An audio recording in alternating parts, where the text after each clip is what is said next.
আপনারা শুনছেন অনু audio films. প্রতি শুক্রবার ঠিক রাত 9টায় আমরা আপনাদের জন্য নিয়ে আসি তারানাথ তান্ত্রিকের রোমাঞ্চকর গল্প। গল্প শুনে ভালো লাগলে অবশ্যই আমাদের চ্যানেলটি সাবস্ক্রাইব করে বেল আইকন প্রেস করে রাখবেন এবং কমেন্টসে অবশ্যই আপনার মূল্যবান মতামত আমাদের জানাতে ভুলবেন না। শুরু হচ্ছে আজকের গল্প, তারানাথ তান্ত্রিক ও বেলাইপুরের প্রেতাত্মা।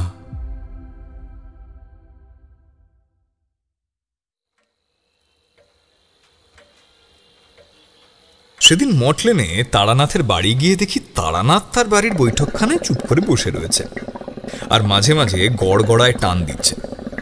আমি তার সামনে গিয়ে দাঁড়াতেই দেখলাম তিনি আমার দিকে উদাস হয়ে তাকিয়ে রয়েছেন। তারপর খানিকক্ষণ ওইভাবে তাকিয়ে রইলেন আর বেশ খানিকক্ষণ পর আমাকে বললেন,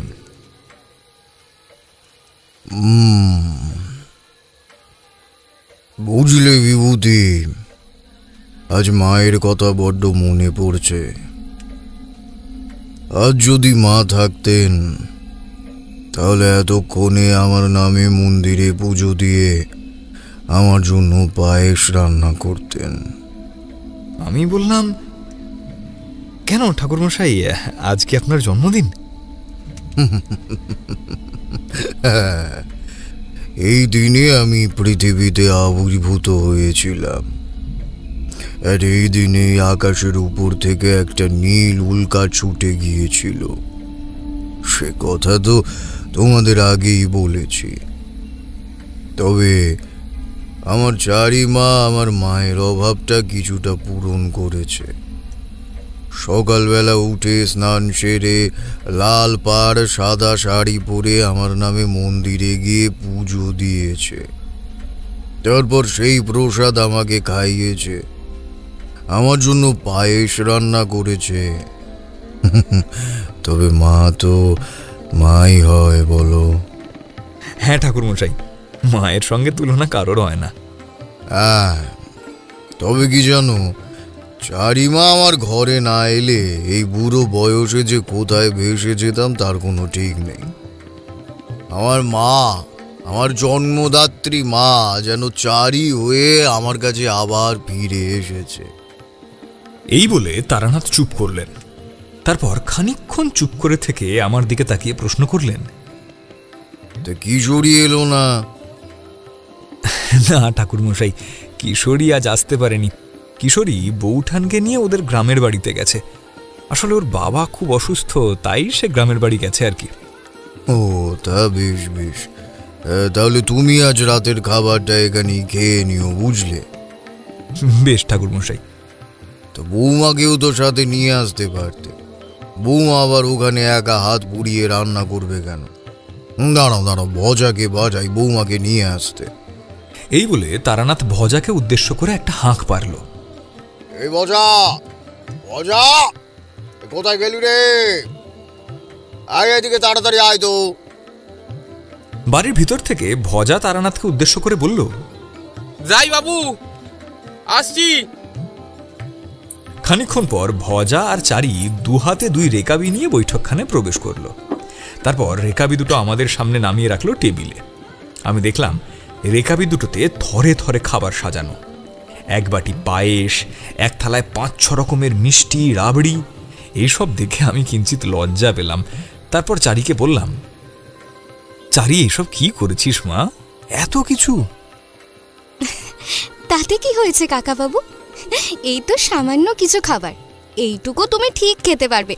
নাও নাও, খেয়ে নাও এবার। হ্যাঁ হ্যাঁ, খেয়ে নাও খেয়ে নাও, সামান্য জিনিস, ও তুমি খেতে পারবে।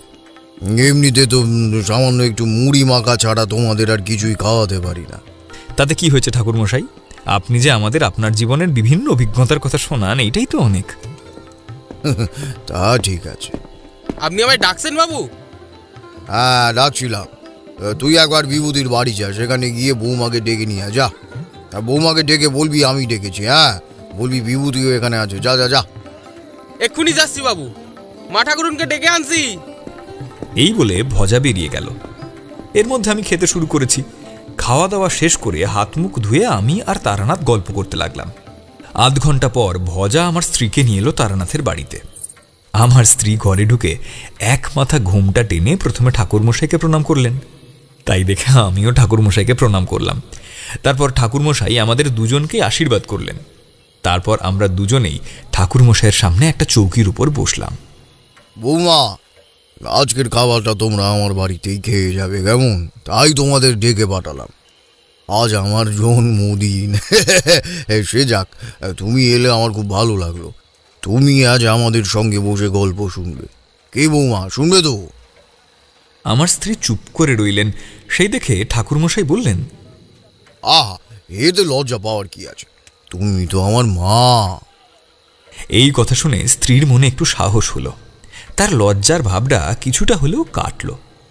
হ্যাঁ ঠাকুরমশাই, উনি বলেন আপনি ওনাদের আপনার অভিজ্ঞতার কথা শোনান। আমারও খুব ইচ্ছা করে আপনার কাছে আপনার মুখ থেকে অভিজ্ঞতার কথা শুনি, কিন্তু লজ্জায় বলতে পারি না।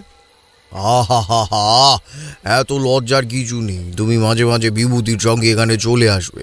এই যে বিভূতি, বৌমাকে মাঝে মাঝে তোমার সঙ্গে করে নিয়ে আসবে। সত্যিই তো, আমার আগেই বোঝা উচিত ছিল। তোমরা আমার কাছে গল্প শুনতে আসো আর বৌমা একা একা বাড়িতে থাকে। ইস, না না না না বৌমা, তোমার যখনই মন হবে তুমি তখনই এখানে চলে আসবে। হ্যাঁ, কোনো সংকোচের কারণ নেই। তুমি এলে চারিরও তো ভালো লাগবে নাকি? দাঁড়াও দাঁড়াও, চারিকে ডাকি। এই বলে তারানাথ চারিকে উদ্দেশ্য করে হাঁক পারল। আরে, ঘর থেকে বেরিয়ে এসে দেখ কে এসেছে।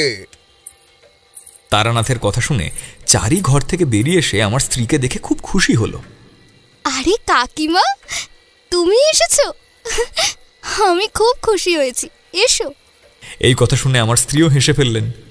হ্যাঁ চারি, আমিও খুব খুশি হয়েছি। তুমি বসো, আমি বরং তোমার জন্য কিছু জল খাবারের ব্যবস্থা করি।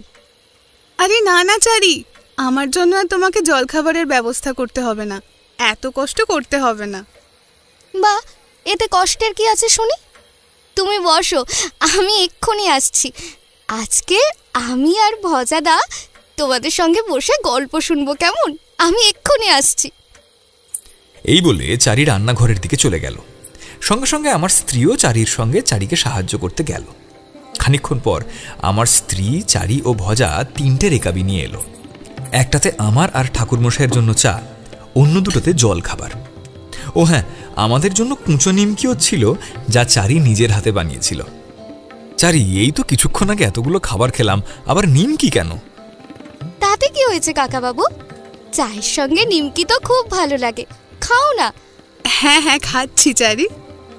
এবার চারি তারানাথের দিকে তাকিয়ে বলল, ও বাবা, এবার তোমার জীবনের একটা ভয়ঙ্কর অভিজ্ঞতার কথা বলো। ভূতের গল্প বলবে কিন্তু। তারানাথ চারির কথা শুনে একটু হাসল। হ্যাঁ ঠাকুরমশাই, আজ একটা রোমহর্ষক ভূতের গল্প বলুন তো। আমার কথা শুনে তারানাথ কটমট করে আমার দিকে তাকিয়ে রইল। আমি বুঝলাম তারানাথ আমার কথা শুনে খুব রেগে গেছেন। তারপর তারানাথ রেগে আমার দিকে তাকিয়ে গজগজ করে উঠল। সাথে সাথে রাগান্বিত স্বরে বলে উঠল, দেখো বাবু, তোমাকে আর কিশোরীকে আমি কতবার বলেছি, আমি যে অভিজ্ঞতাগুলো তোমাদের শোনাই সেগুলো একটাও বানানো গল্প নয়। সবই আমার বাস্তব ভবঘুরে জীবনে আমার সঙ্গে ঘটে যাওয়া এক একটা সত্য ঘটনা। তোমরা যখন এই ঘটনাগুলো বিশ্বাসই করো না, তখন এখানে আসো কেন বাবু? হ্যাঁ, আসো কেন? তারানাথ এই বলে রাগ করে বসে রইল। এবার চারি বলল, ও বাবা, তুমি শুরু করো না তাড়াতাড়ি, আমরা সবাই তো বসে আছি তোমার ঘটনাটা শোনার জন্য। বেশ বাবা, আমি আর কিচ্ছু বলবো না। এই আমি মুখে কুলু পাঁটলুম। এই বলে আমি মুখে কুলু পেঁটে বসে রইলাম। আমার কাণ্ড দেখে তারানাথ হাসল। বেশ, তাহলে তোমাদের একটা ঘটনা বলা যাক। এই বলে তারানাথ চোখ বন্ধ করে কিছুক্ষণ চুপ করে বসে রইল। আমি বুঝলাম তারানাথ মনে মনে তার ঘটনাটাকে সাজিয়ে নিচ্ছেন। এক্ষুনি তিনি তার ঘটনা বলতে শুরু করবেন। আমার মুখের কথা পড়তে না পড়তেই তিনি তার ঘটনা বলা শুরু করলেন। যে সময়ের কথা বলছি তা আজ প্রায় 30 বছর আগের কথা। আমার ভবঘুরে জীবনের একেবারে মধ্যবর্তী সময়। তখনও আমার বিয়ে হয়নি। বিয়ের জন্য তখন বাড়ি থেকে চাপ দিচ্ছে, নানা জায়গা থেকে আমার জন্য সম্বন্ধ আসছে, কিন্তু বিয়েতে আমার মন নেই। তখন আমি ভবঘুরে তান্ত্রিক, কাল ভৈরব, মধুসুন্দরী দেবী আর মাতু পাগলির কৃপা পেয়ে গিয়েছি এবং এই সমস্ত সদ্গুরুর সন্ধানে ততদিনে সাধনা করে কিছু শক্তিও অর্জন করেছি। কিন্তু বাড়ি থেকে বিয়ের জন্য তখন খুব চাপ দিচ্ছে, তাই আমি তখন বাড়ি থেকে পালিয়ে পালিয়ে বেড়াচ্ছি, বাড়ি থেকে যতটা দূরে গিয়ে পড়া যায়। এইভাবে এই গ্রাম ওই গ্রাম ঘুরে একসময় এক গ্রামে এসে পৌঁছলাম। গ্রামটির নাম বিলাইপুর। বিলাইপুর গ্রামটি ছোটর মধ্যেও বেশ সুন্দর। আমি যখন বিলাইপুর গ্রামে এসে পৌঁছলাম তখন সকাল গড়িয়ে দুপুর হয়েছে। ভাবলাম আজকের দিনটা কোনো গৃহস্থের বাড়িতে আশ্রয় নেব, কাল সকালে আবার হাঁটবো নতুন উদ্দেশ্যের পথে। তাই একটি গৃহস্থের বাড়ির সামনে গিয়ে হাঁক পারলাম। বাড়িতে কেউ আছেন নাকি? কেউ আছেন? বলি বাড়িতে কেউ আছেন? কোনো সারা শব্দ নেই। বাড়িতে কেউ আছেন নাকি? কেউ আছেন? ও দাদা, শুনছেন? অনেকক্ষণ ডাকাডাকি করলাম, কিন্তু কোনো সারা শব্দ পেলাম না। তাই বিরক্ত হয়ে ওখান থেকে চলে এসেছি। এমন সময় এক মধ্যবয়সী ভদ্রলোক দরজা খুলে আমার সামনে এসে দাঁড়ালেন। তারপর আমাকে দেখে বললেন, কাকে চাই? আগে আমি একজন পথিক, এই পথে পথে ঘুরে বেড়াই। আমি আসছি অনেক দূর থেকে। আজকের দিনটা যদি একটু আশ্রয় পাওয়া যেত তাহলে খুব ভালো হতো আর কি।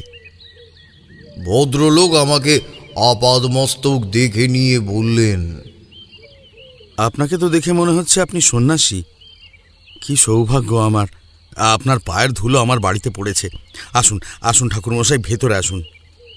দেখুন, আমি কিন্তু ওই গেরুয়াধারী সংসার ত্যাগী সন্ন্যাসী নই। হ্যাঁ, পথে পথে ঘুরে বেড়াই প্রকৃত গুরুর সন্ধানে। ভবঘুরের মতো কিছু তন্ত্র সাধনা করেছি, মাঝে মাঝে বাড়িও ফিরে যাই। এইটাই আমার জীবন। তা হোক, আজকে আপনি আমার বাড়ির অতিথি, আর অতিথি হচ্ছে স্বয়ং নারায়ণ। সেই নারায়ণকে সেবা করা আমার কর্তব্য। আসুন, ভিতরে আসুন। আমি ভিতরে প্রবেশ করলাম।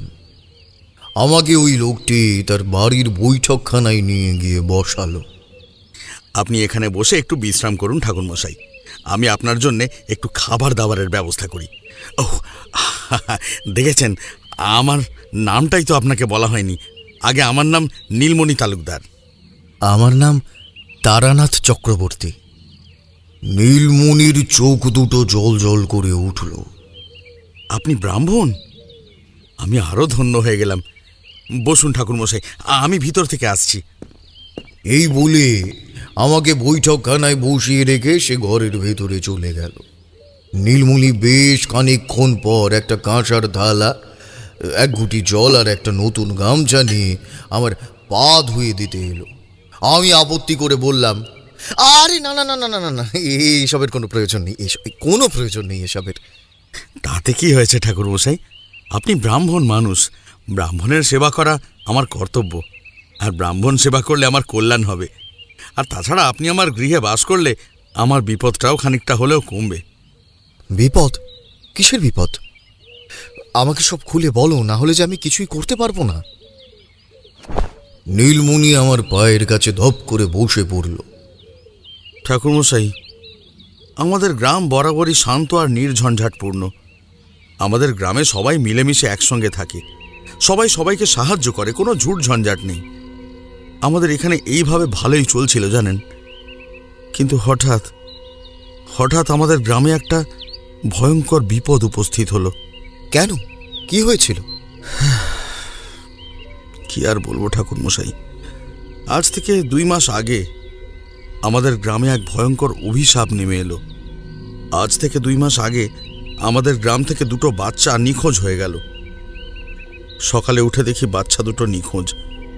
ওদের অনেক খোঁজা হয়েছে, কিন্তু ওদের কোনো সন্ধান পাওয়া যায়নি।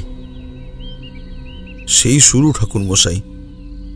তারপর থেকে এই 2 মাসে কতগুলো বাচ্চা যে নিখোঁজ হয়েছে তার কোনো গুণাগুনতি নেই।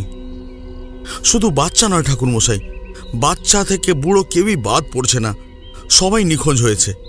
তারা কি বেঁচে আছে নাকি মরে গেছে তাও আমরা জানি না।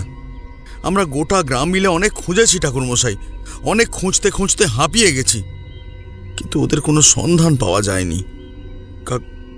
কাল রাতে আমার আমার আমার ছোট ছেলেটা নিখোঁজ হলো ঠাকুরমশাই। সে কি? হ্যাঁ ঠাকুরমশাই, আমার ছেলে আমার ঘরেই ছিল, কিন্তু কিন্তু কিভাবে যে বেরোলো আমরা কিছুই বুঝতে পারলাম না ঠাকুরমশাই। ওর মা রাতের খাবার খাওয়ার জন্য ওর ঘরে ওকে ডাকতে গিয়েছিল, কিন্তু ওর মা ঘরে গিয়ে দেখে যে ও ঘরে নেই। ওর মা ভাবে হয়তো প্রাকৃতিক কারণে কল ঘরে গেছে। ওর মা কল ঘরে গিয়ে দেখে, কিন্তু কল ঘরে ও ছিল না। তারপর ওর মা সারা বাড়ি তন্ন তন্ন করে খুঁজেছে, কিন্তু কোথাও নেই। ওর মা আমাকে এসে খবরটা দেয়। আমি, আমার বড় ছেলে আর গ্রামের কয়েকটা লোক মিলে সারা গ্রাম তন্ন তন্ন করে খুঁজে ওর কোনো সন্ধান পায়নি। এতটা বলে নীলমণি ফুঁপিয়ে কেঁদে উঠল। তারপর নিজেকে সামলে নিয়ে আবার বলতে শুরু করলো, ঠাকুরমশাই, এরপর থেকে ওর মা বিছানা নিয়েছে, সারাদিন ওর নাম ধরে ভুল বকছে। আমরাও ভালো নেই ঠাকুরমশাই। এই বিপদ থেকে আমাদের গোটা গ্রামকে আপনি রক্ষা করুন, দয়া করুন ঠাকুরমশাই, আপনি আমাদের দয়া করুন। দেখো নীলমণি, তুমি যতটা বললে তা দেখে মনে হলো এ কোনো অশরীরীর কাজ। তবে আমি তোমাদের রক্ষা করবার যথাসাধ্য চেষ্টা করব। আমার কথা শুনে নীলমণির চোখ দুটো কৃতজ্ঞতায় ভারী হয়ে গেল। এরপর দুপুরে খাওয়া শেষ করে আমি একটু বিশ্রাম নিতে গেলাম। সন্ধ্যের দিকে আমার ঘুম ভাঙল। নীলমণি আমাকে ডেকে তুলল। ঠাকুরমশাই উঠুন, সর্বনাশ হয়ে গেছে। আমি বিছানার উপর ধরবর করে উঠে বসলাম। কি হয়েছে নীলমণি? ঠাকুরমশাই, আমাদের গ্রাম থেকে আরো 2 জন নিখোঁজ। সে কি? কখন হলো এসব? তা কি করে বলবো ঠাকুরমশাই, আমি প্রাকৃতিক কারণে বাইরে গিয়েছিলাম, তখনই দেখলাম গ্রামের লোক সব ছুটোছুটি করছে। আমি ওদেরকে জিজ্ঞেস করাতে ওরা বলল আমাদের গ্রাম থেকে 2টো বুড়ো লোক নিখোঁজ হয়েছে। এসব কি হচ্ছে আমাদের গ্রামে ঠাকুরমশাই? এভাবে চলতে থাকলে আমাদের গ্রাম তো শ্মশান হয়ে যাবে। আপনি কিছু একটা করুন ঠাকুরমশাই, আপনি কিছু একটা করুন। নীলমণি, তুমি যাও, আমি দেখছি কি করা যায়। নীলমণি চলে যেতে আমি মধুসুন্দরী দেবীর ধ্যানে বসলাম। আমি মধুসুন্দরী দেবীকে আহ্বান করলাম। আমার ডাকে দেবী সাড়া দিলেন। দেবী আমার সামনে এসে দাঁড়ালেন। আমি হাত জোর করে মধুসুন্দরী দেবীকে বললাম, মা, এই গ্রামে সব কি হচ্ছে? মা, আমাকে পথ বলে দাও। কিভাবে আমি এই গ্রামকে বিপদ থেকে রক্ষা করব, আমাকে বলে দাও। তারানাথ, এই গ্রাম এক ভয়ঙ্কর অপশক্তির কবলে পড়েছে। সেই অপশক্তি তার অমরত্ব বাড়ানোর জন্য তার আরাধ্য দেবীর কাছে এই গ্রামের মানুষদের বলি দিয়ে দেবীর কাছ থেকে অমরত্ব চেয়ে নেবে। তাহলে এই অপশক্তির থেকে বাঁচার কোনো উপায় বলে দিন। তারানাথ, এই গ্রামের বাইরে একটি কুয়ো আছে। সেই কুয়োতে এই অপশক্তির বাস, আর সেই কুয়োতেই ওই অপশক্তি এই গ্রামের লোকেদের বন্দী করে রেখেছে। আগামী অমাবস্যায় ওই অপশক্তি দেবীর কাছে ওই গ্রামের মানুষদের বলি দেবে। 108টা নরবলি দিতে পারলে দেবী তুষ্ট হবে এবং সেই অপশক্তিকে অমরত্ব দেবে। তাই ওই অপশক্তি 108টা মানুষ জোগাড় করছে। আর দুটো মানুষ জোগাড় করতে পারলে দেবীর ভোগ সম্পূর্ণ হবে। এই দেবী রক্ত খাকি, এই দেবী মানুষের কলিজা খায়। তাই ওই অপশক্তি ওই দেবীকে তুষ্ট করার জন্য এই গ্রামের সাধারণ মানুষকে ওই দেবীর কাছে বলি দেবে। মা, এই অপশক্তির হাত থেকে কিভাবে মুক্তি পাবো? শোন তারানাথ, এই গ্রামের শিব মন্দিরে যে সোনার ত্রিশূলটি রয়েছে তা হচ্ছে ওই অপশক্তির মরণবাণ। আগামী অমাবস্যা রাতে যখন ওই অপশক্তি দেবীকে পুজো দেওয়ার জন্য ব্যস্ত থাকবে, তখন ওই ত্রিশূল দিয়ে তাকে আঘাত করতে হবে।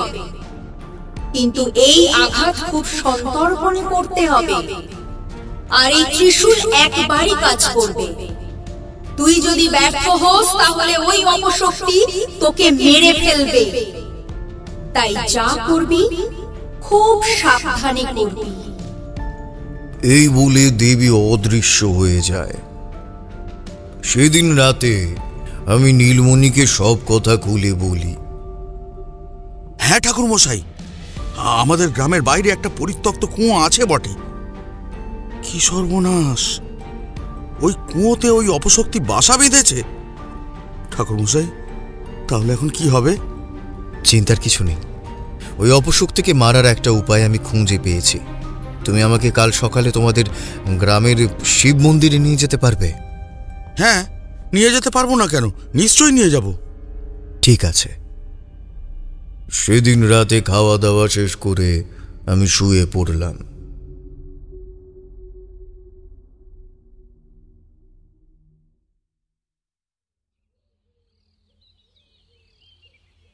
পরের দিন আমি নীলমণির সঙ্গে ওদের গ্রামের শিব মন্দিরে গেলাম। তারপর ভক্তি ভরে বাবাকে প্রণাম করলাম। বাবা, আমাকে শক্তি দাও বাবা, যাতে এই অপশক্তিকে আমি বিনাশ করতে পারি। ওইখানকার পুরোহিত রামরতন চাটুর্যে আমার দিকে এগিয়ে এলেন। নীলমণি তার সঙ্গে আমার পরিচয় করিয়ে দিল। পুরোহিত মশাই আমাকে নমস্কার করে বললেন, আপনার নাম আমি অনেক শুনেছি। কি সৌভাগ্য আমার আপনার দর্শন পেলাম। বলুন, আমি আপনাকে কিভাবে সাহায্য করতে পারি? অন্য কিছু নয় বাবা, ওই ত্রিশূলটা একদিনের জন্য আমাকে দিতে হবে। ওই ত্রিশূলটাই আমার কাছে অস্ত্র। হ্যাঁ হ্যাঁ, বেশ বেশ। এইভাবে বেশ কিছুদিন কেটে গেল। তারপর এসে গেল সেই দিন, অর্থাৎ অমাবস্যা। সেই দিন আমি বাবার মন্দিরে গিয়ে ত্রিশূলটা নিয়ে এলাম। তারপর আমি আর নীলমণি রাতের বেলা চললাম গ্রামের বাইরে ওই কুয়োর দিকে। ওর সামনে গিয়ে আমি কুয়োতে উঁকি মারলাম। তারপর বাবা ভোলেনাথকে স্মরণ করে, মধু সুন্দরী দেবীকে স্মরণ করে মারলাম কুয়োতে এক লাফ। নীলমণি ওপর থেকে চিৎকার করে উঠল, ঠাকুর মশাই, এ কি করলেন? আমি তার কথা না শুনে কুয়োর মধ্যে পড়লাম। কুয়োর ভেতরটা খুব অন্ধকার। কুয়োর ভেতরে ঘুরে বেড়াতে লাগলাম আমি। এক সময় একটা সুড়ঙ্গ পথ দেখতে পেলাম। সেই সুড়ঙ্গ পথে আমি নামলাম। দেখলাম একটি ঘর। সেই ঘরে এক দেবী মূর্তি। সেই দেবী মূর্তি আমি চিনি।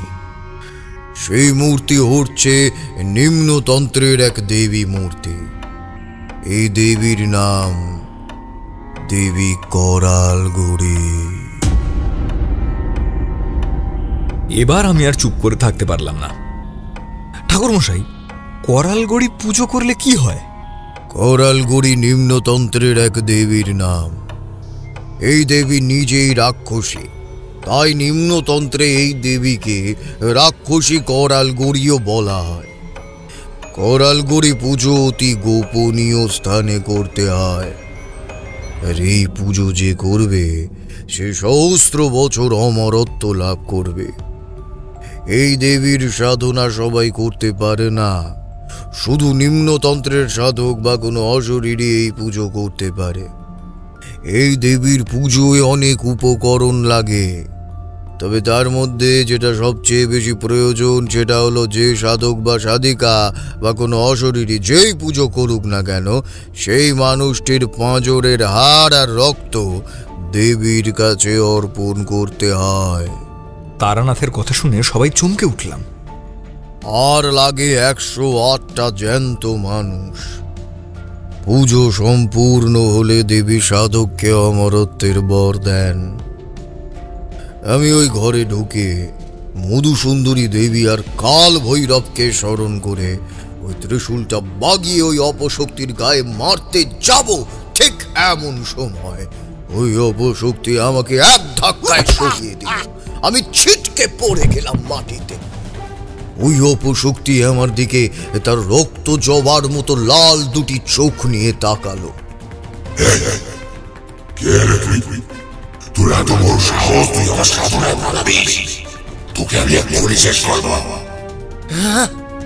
তুই আমার কিছুই করতে পারবি না। আমার সঙ্গে দেবী মধুসুন্দরী দেবী, মাতু পাগলি আর স্বয়ং কাল ভৈরবের আশীর্বাদ আছে। এই বলে ওই অপশক্তি আমার দিকে ধেয়ে এলো। আমিও তৈরি ছিলাম। ওই অপশক্তি আমার দিকে ধেয়ে আসতে আমিও ত্রিশূলটা বাগিয়ে ওর বুকের বাঁ দিকে গেঁথে দিলাম। ওই অপশক্তি মরণ যন্ত্রণায় ছটফট করতে লাগলো এবং ধীরে ধীরে নিস্তেজ হয়ে গেল। আমি ভাবলাম, যাক, বিপদ কেটে গেছে। কিন্তু না, আমার ধারণা ভুল ছিল। বিপদ এখনো কাটেনি। ওই অপশক্তির মৃত্যুর পর ওই অপশক্তির দেবী করালগুড়ি জাগ্রত হলেন আর আমার দিকে ক্রোধান্বিত দৃষ্টিতে তাকালেন। দেবীর ভয়ঙ্কর রূপ দেখে আমি আঁতকে উঠলাম।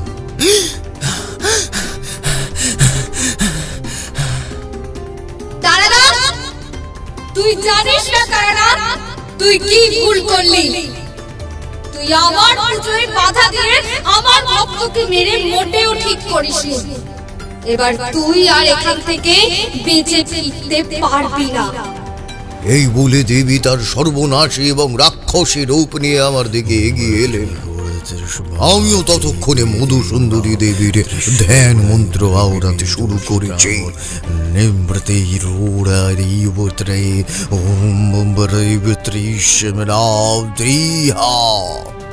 এইভাবে কতক্ষণ সময় পার হয়ে গেছে তা জানি না।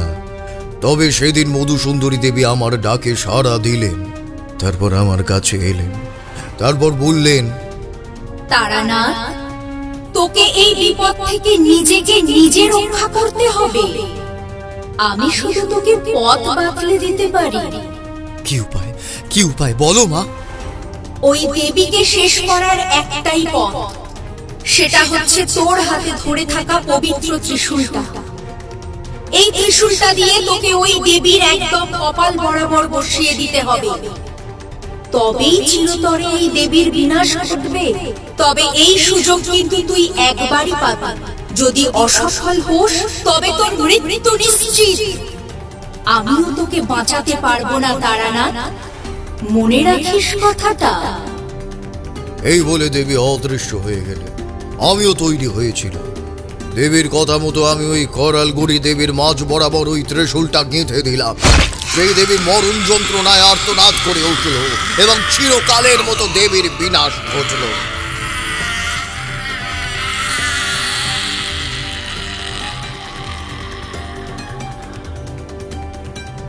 আমি একটা স্বস্তির নিঃশ্বাস ফেললাম। তারপর ওই লোকগুলোকে খুঁজে বের করলাম, যে লোকগুলোকে ওই অপশক্তি ওই গ্রাম থেকে তুলে এনেছিল। এরপর আমরা সবাই উপরে উঠে এলাম। এইভাবে আমি ওই গ্রামকে বিপদ মুক্ত করেছিলাম। তারানাথ থামল। সত্যি আজকের গল্পটা শুনে গায়ে কাঁটা দিচ্ছে। ঠাকুরমশাই, আজ প্রথম আমি আপনার মুখ থেকে গল্প শুনলাম, আর যে গল্পটি আপনি শোনালেন তাতে আমার গায়েও কাঁটা দিচ্ছে। তুমি এটা কি বলছো গিন্নি? ঠাকুরমশাই আমাদের ওনার জীবনে ঘটে যাওয়া এমন ভয়ঙ্কর ভয়ঙ্কর অভিজ্ঞতার কথা শুনিয়েছেন, আর সেই সমস্ত অভিজ্ঞতার কথা শুনে শুধু গায়ে কাঁটা দেয়নি, আমাদের বুকের ধুকপুকুনিও 1000 গুণ বেড়ে গিয়েছে। আচ্ছা, বেশ বেশ বেশ বেশ, অনেকটা রাত হয়ে গেছে, চলো এবার তোমরা খেয়ে নেবে। চলো, আর শোনো, আজ আর বাড়ি যেতে হবে না তোমাদের। আজকের রাতটা আমার বাড়িতেই থেকে যাও। আমি তোমাদের আর একটা অভিজ্ঞতার কথা শোনাবো। তারপর আর কি, গরম গরম লুচি, পাঁঠার মাংস আর মিষ্টি খেয়ে আমার স্ত্রী, চারি আর ভজা আমরা 4 জন তারানাথের কাছে আবার আর একটা অভিজ্ঞতার কথা শুনতে বসলাম। তারানাথ এক প্রস্ত তামাক সেজে বলতে শুরু করলেন, যে সময়ের কথা বলছি সেটা বিলাইপুর থেকে চলে আসার কয়েক বছর পরের ঘটনা। বিলাইপুর থেকে বেরিয়ে তখন ভবঘুরের মতো পথে পথে ঘুরে বেড়াচ্ছিলাম। কৈশোরীগঞ্জ যাব বলে এক স্টেশনে বসে রয়েছি। কৈশোরীগঞ্জে এক সিদ্ধ পুরুষ নাকি এসেছেন। সেই সিদ্ধ পুরুষ যাকে যা বলছেন তাই নাকি ভুলে যাচ্ছে, তাই তার সঙ্গে একবার দেখা করতে যাব এই বাসনা নিয়ে স্টেশনে বসেছিলাম। এমন সময় আমার বড় মামার ছেলে গৌতম দা আমাকে দেখতে পায়। সে বোধহয় কোনো কাজ করতে কোথাও যাচ্ছিল। সে আমাকে দেখতে পেয়ে বাড়িতে গিয়ে খবর দেয়। আমি তখন কৈশোরীগঞ্জ রওনা হয়েছি ওই বাকসিদ্ধ মহাপুরুষের খোঁজে। ওখানে পৌঁছে দেখি অনেকেই ওই মহাপুরুষের সঙ্গে দেখা করতে এসেছে। আমিও গেলাম। মহাপুরুষ আমাকে দেখে বললেন, তোর সাধনা করা হবে না, এবার সংসার জীবন করতে হবে তোকে। কেন বাবা, সাধনা করা হবে না কেন? সংসার জীবনে তোকে এবার পদার্পণ করতে হবে। তবে হ্যাঁ, তুই কিছু শক্তি পেয়েছিস, তা দিয়ে মানুষের সেবা করবি। এই বলে মহাপুরুষ চুপ করলেন। তারপর বললেন, যা, ফিরে যা এখান থেকে। এরপর আমি ওখান থেকে চলে এলাম।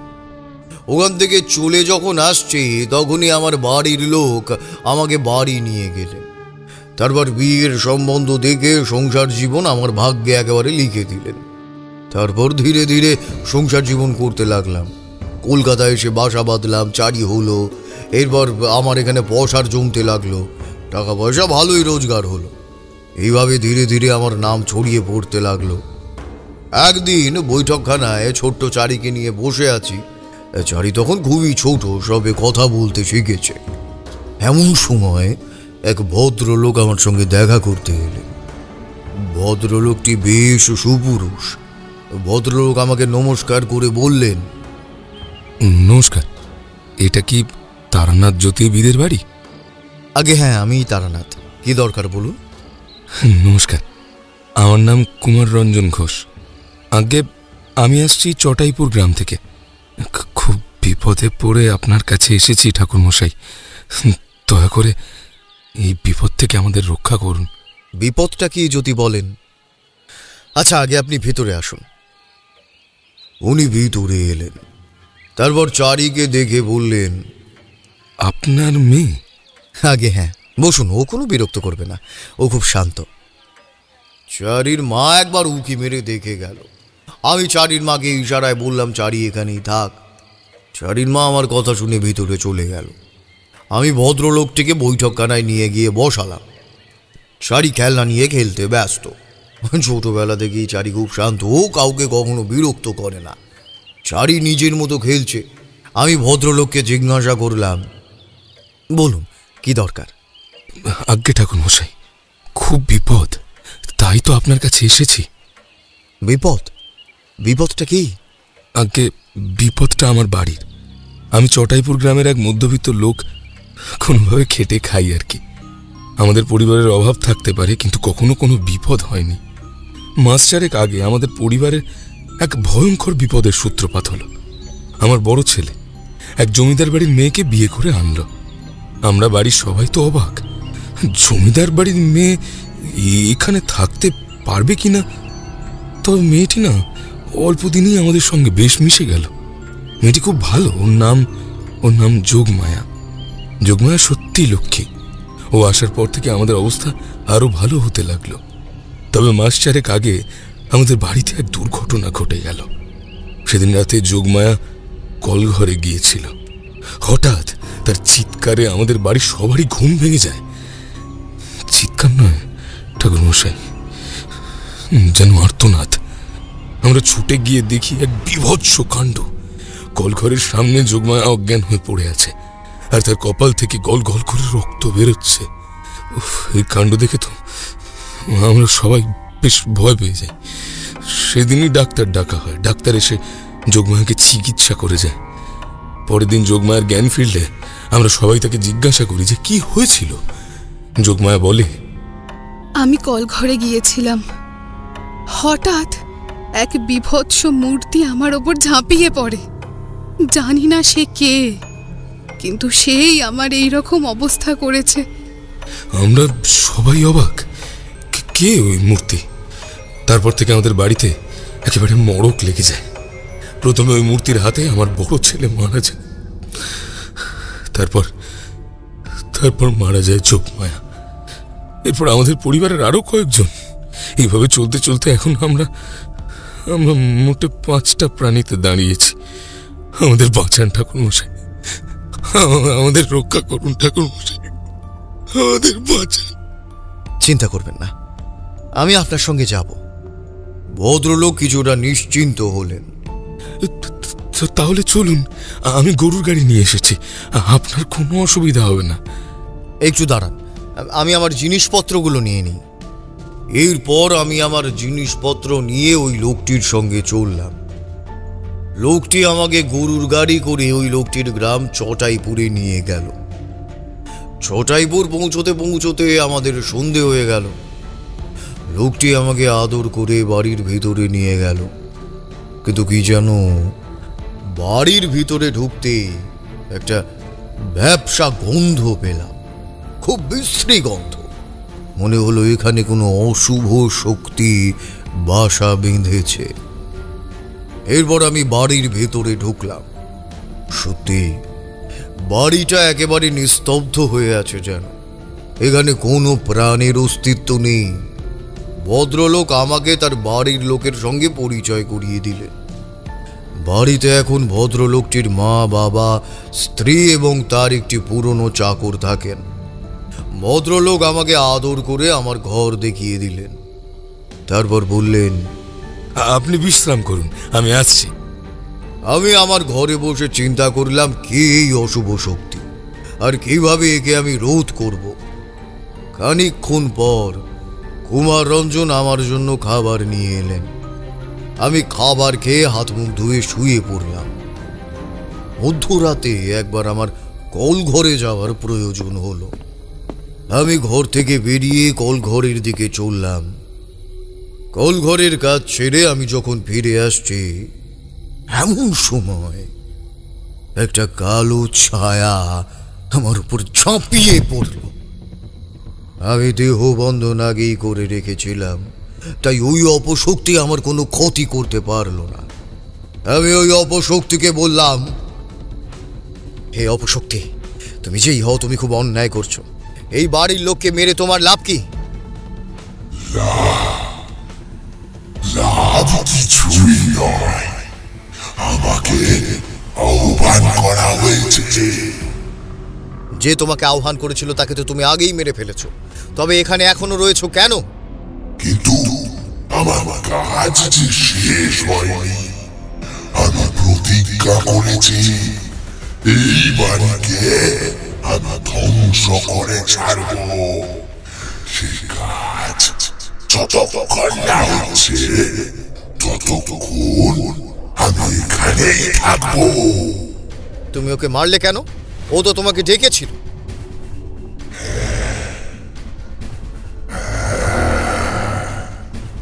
ও আমাকে ডেকেছিল, কিন্তু প্রথমে আমি ওকে মারলাম, কারণ ওই পরিবারের এক সদস্য হয়ে গিয়েছিল। তাই আমি ওকে মেরে ফেলেছি। হে শাসক, তুমি যদি আমার কাছে বাধা দাও, তবে আমি তোমাকেও মেরে ফেলব। তাই খুব সাবধান, খুব সাবধান। বেশ, চেষ্টা করে দেখো এই বাড়ির লোককে মারতে পারো কিনা। যদি তুমি জিতে যাও, তবে আমি কথা দিচ্ছি আমি এখান থেকে চলে যাব। আর যদি আমি জিতি, তবে তোমাকে কথা দিতে হবে তুমি এখান থেকে চলে যাবে। বেশ, তাই হবে। এরপর ওই অপশক্তি চলে গেল। আমি আমার ঘরে ফিরে এলাম। পরের দিন কুমার রঞ্জন আমাকে জিজ্ঞাসা করলো, ঠাকুরমশাই, আপনি কিছু বুঝতে পারলেন? হ্যাঁ, বুঝতে পেরেছি। তবে আমার কিছু জানার আছে, সেগুলো না জানতে পারলে আমি কিছুই করতে পারবো না। বলুন, কি জানতে চান? যোগমায়ার বাড়ি কোথায় সেটা বলতে পারেন? কেন ঠাকুরমশাই, যোগমায়ার বাড়ি জেনে কি হবে? সব জানতে পারবেন, তবে আমাকে একটু নিশ্চিত হতে হবে, তবেই আপনাকে সব বলতে পারবো। আগে যোগমায়ার বাড়ি তো শিলাইগঞ্জে, এখান থেকে বেশ অনেকটাই পথ। আপনি কি ওখানে যেতে চান? হ্যাঁ, যোগমায়া সম্পর্কে আমার কিছু জানা প্রয়োজন। আপনি কি কিছু সন্দেহ করছেন? এখনো কিছু বলতে পারছি না, তবে আপনাকে আমি সবই বলবো। এখন আমাকে কিছু জিজ্ঞাসা করবেন না। আমি আপনার সঙ্গে যাব। যেতে পারেন, তবে সহ্য করতে পারবেন তো? আগে হ্যাঁ, পারবো। এরপর আমরা দুজন পরের দিনে শিলাইগঞ্জের উদ্দেশ্যে বেরিয়ে পড়লাম। বেশ অনেকটাই পথ, পৌঁছতে পৌঁছতে 2 দিন লাগলো।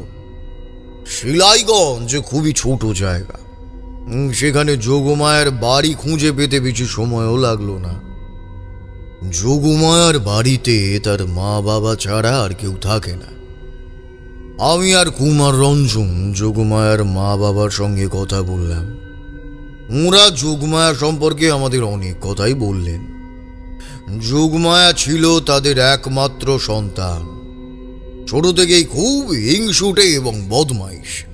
লোকের ভালো সে সহ্য করতে পারত না। সে চেষ্টা করত কিভাবে লোকের ক্ষতি করা যায়। আস্তে আস্তে যোগমায়া বড় হতে লাগলো, আর তার ওই অভ্যাসগুলো আস্তে আস্তে আরো বৃদ্ধি পেতে লাগলো। একদিন সে বাড়ি থেকে পালিয়ে গেল, তারপর আর কখনো ফিরে আসেনি। যোগমায়ার বাবা মা মেয়ের খবর আজ পর্যন্ত জানেন না। আমরা তাদের মেয়ের মৃত্যু সংবাদটা দিলাম। যোগমায়ার বাবা মা মেয়ের মৃত্যু সংবাদ শুনে কান্নায় ভেঙে পড়লেন।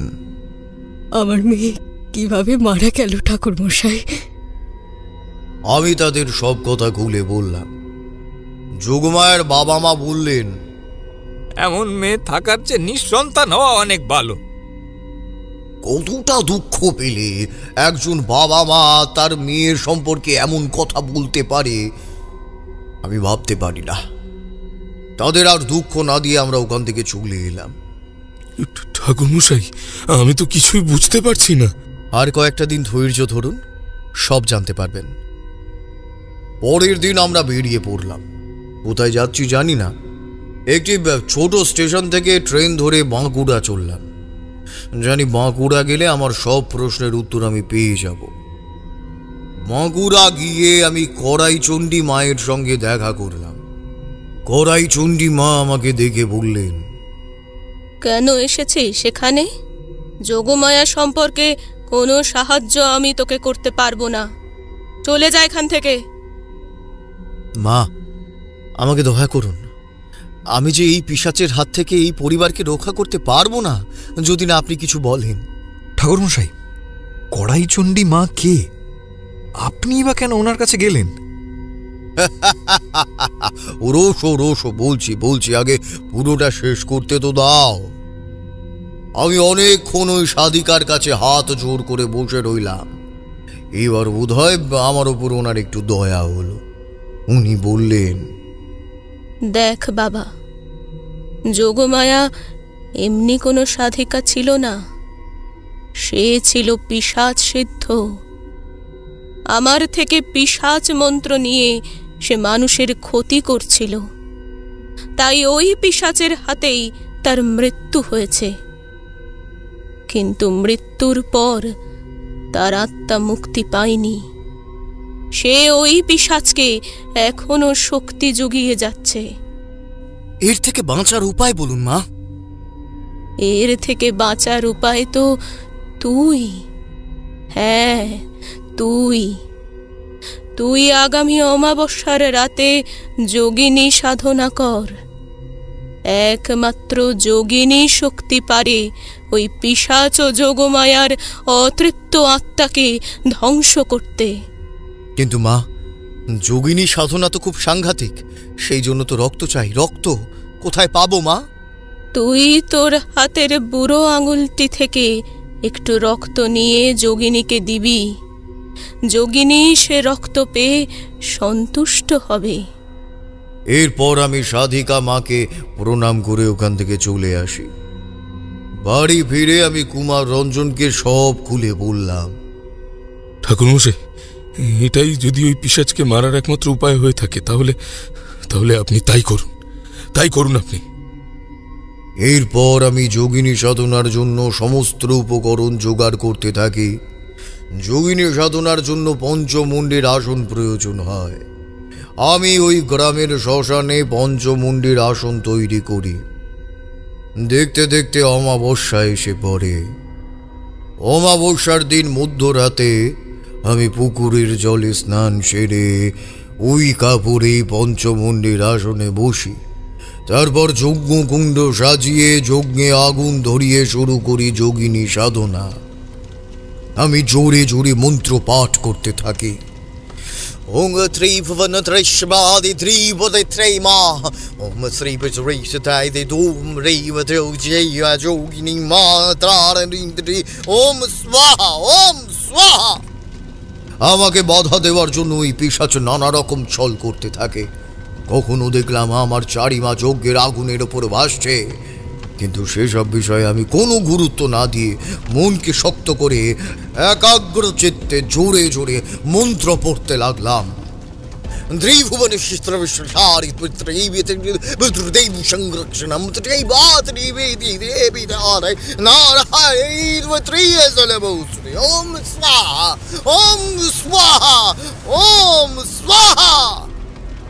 অনেকক্ষণ মন্ত্র উচ্চারণের পর আমি ছুরি দিয়ে আমার হাত কেটে এক ফোঁটা রক্ত যজ্ঞের আগুনে ফেলে দিলাম, আর বাকিটা যোগিনীকে উৎসর্গ করব বলে একটি পাত্রে রেখে দিলাম।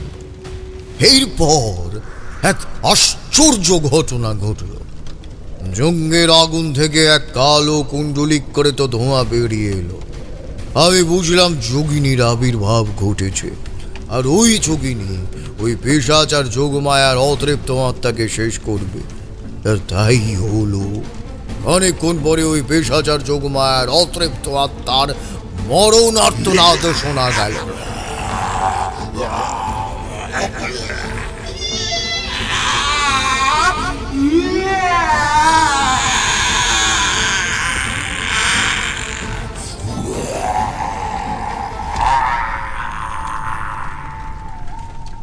যোগিনী ফিরে এলেন আমার কাছে। আমি আমার কাজ সম্পন্ন করেছি। কিরে দে, এবার তো আমাকে ভোগ দে। ভোগ নিবেদন করবি না? হ্যাঁ যোগিনী, তোমার কাজ সম্পন্ন হয়েছে, এই নাও তোমার ভোগ। এই বলে আমি রক্তের বাটিটা তার দিকে এগিয়ে দিলাম। যোগিনী রক্তের বাটিটা নিজের হাতে নিয়ে রক্তটা এক চুমুকে পান করল। যাও যোগিনী, তুমি এবার তোমার লোকে ফিরে যাও। যোগিনী অদৃশ্য হয়ে গেল। আমিও কুমার রঞ্জনের বাড়িতে ফিরে এলাম। কুমার রঞ্জন আমাকে দেখে বললেন, ঠাকুরমশাই, ঠাকুরমশাই, কি হলো ঠাকুরমশাই? বিপদ কেটে গেছে কুমার রঞ্জন, এবার তোমরা মুক্ত। ঠাকুরমশাই, এবার আপনি আমাকে সব খুলে বলুন। কুমার রঞ্জন, যোগমায়া কোনো সাধারণ মেয়ে ছিল না। সে ছিল পিশাচ সিদ্ধ যোগিনী। সে তোমাদের ক্ষতি করবার জন্যই এই বাড়িতে পিশাচের আহ্বান করেছিল। এরপর আমি যা যা জানতে পেরেছিলাম সমস্ত কিছুই কুমার রঞ্জনকে বললাম। কুমার রঞ্জন কেঁদে ফেললেন। তারপরের দিনই আমি ওখান থেকে চলে এলাম। তারানাথ থামলেন। আমরাও চুপ করে বসে রইলাম, কিন্তু আমার মনে একটা প্রশ্ন ঘুরপাক খাচ্ছিল। সেই প্রশ্নটা তারানাথকে আর জিজ্ঞাসা না করে থাকতে পারলাম না। আমি তারানাথকে জিজ্ঞাসা করলাম, আমার মনে একটা প্রশ্ন জাগছে, সেটা কি বলবো? হ্যাঁ বলো। আপনি কিভাবে জানলেন যে যোগমায়া পিশাচ আহ্বান করেছে? দেখো, সেদিন রাতে আমি মধুসুন্দরী দেবীর ধ্যানে বসেছিলাম, তখনই আমি এই কথা জানতে পারি। তারানাথ থামল। ভোর হয়ে এসেছে, এবার বাড়ি ফেরা দরকার। দাঁড়াও দাঁড়াও, একটু চা খেয়ে যাও। এই চারি, চা নিয়ে আয়। চারি রান্নাঘরের দিকে চলে গেল।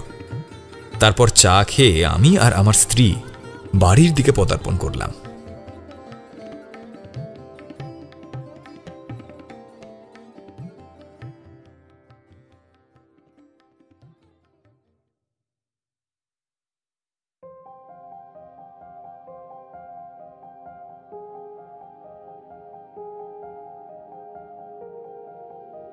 শুনছিলেন তারানাথ তান্ত্রিক ও বেলাইপুরের প্রেতাত্মা। গল্প শুনে ভালো লাগলে অবশ্যই আমাদের চ্যানেলটি সাবস্ক্রাইব করে বেল আইকন প্রেস করে রাখবেন এবং গল্পটি কেমন লাগলো অবশ্যই কমেন্টসে আমাদের জানাবেন। প্রতি শুক্রবার ঠিক রাত 9টায় আমরা আপনাদের জন্য নিয়ে আসি রোমাঞ্চকর তারানাথের গল্প। আজকের গল্পটিতে যারা কণ্ঠদান করেছেন তারা হলেন সায়ন, ঋতম, অর্পিতা, প্রণীত, অয়ন্তিকা, অমিত, সোমা, সৌভিক, জ্যোতির্ময় এবং সুরজিতা। সমগ্র গল্পটির কণ্ঠ অভিনয় নির্মাণ করেছে ঋতুরা স্টুডিও। সমগ্র গল্পটির আবহ সম্পাদনা, ধ্বনি সম্পাদনা এবং কণ্ঠ সম্পাদনা করেছে 62 APS স্টুডিও। তাহলে আবার আগামী শুক্রবার ঠিক রাত 9টায় অনু অডিও ফিল্মস আপনাদের জন্য নিয়ে আসবে তারানাথ তান্ত্রিকের রোমাঞ্চকর গল্প। ততক্ষণ পর্যন্ত স্টে টিউনড।